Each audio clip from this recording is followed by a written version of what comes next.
Isang araw, nagmamaneho sa Cuba,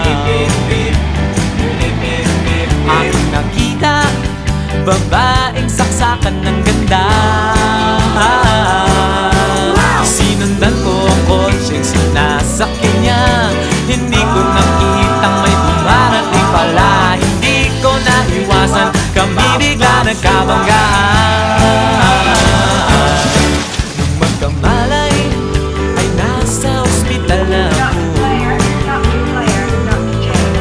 Nasikaso ng doktor na pili ng nanay ko.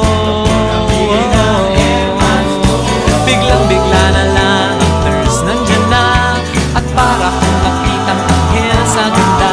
Kahit nagdidiliyo, itong nasabi ko sa kanya.